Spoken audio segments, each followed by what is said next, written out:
And what is health? Health has different components. There's the mental, there's the physical, there's the emotional, there's the spiritual. And all of these need to be addressed and tackled in order for us as humans to reach our full capacity. And this is something that's been hidden from us. This is something we've been deceived for a long time about the true nature and the true capabilities of our body.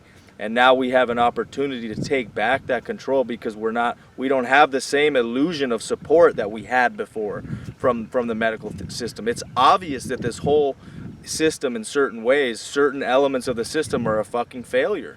They don't work. What we're experiencing right now is evidence of that. And believe me, this is only the beginning.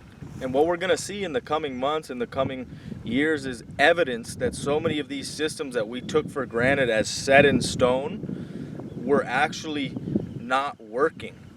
A lot of these things that we thought were working in our favor are collapsing before our very eyes. So our priority is to survive and then thrive in the conditions that we're in.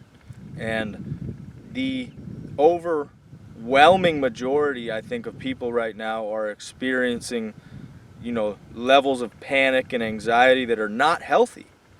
And this is actually only reducing the immune response. It is lowering immunity to illness. So we have to be very clear on the fact that this approach makes no sense.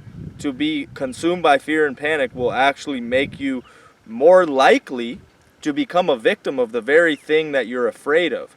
So that we need to address that. We need to understand that so that we can not become a victim of that thought process, right? So from there, we understand that and we say, okay, well, how do we overcome fear? How do we overcome panic? And the main primary way to do it is focus on your breathing, because the breathing is basically a vehicle that will allow you to separate yourself from your emotions. You have to learn to separate yourself from your emotions if you want to have any control and power over the things going on in your life, because you can't control what the news is saying. You can't control what the government is doing, but you can control how you react to it.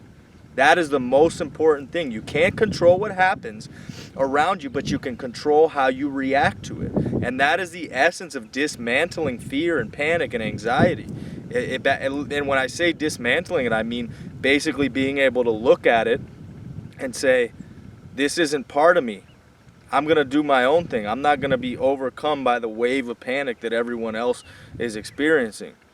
I'm my own body. I'm my own mind. I have my own power to make my own decisions. I'm not just a victim of what's going on around me. So the changes that we're going to see and the opportunities that we're going to see have to do with something on a spiritual level and a psychological level that is a new opportunity. It's an unprecedented opportunity for us as humans, because we have gone from the industrial age and to the technological age, and now we are living in the consequences of those. So this is an unprecedented opportunity that we're looking at, and it is really a chance to do something that you've never done before and step into a new realm. So the question then becomes, are you going to do anything about it, or are you going to sit around and become and remain a victim of all of these crazy things that are going on around us? The choice is yours.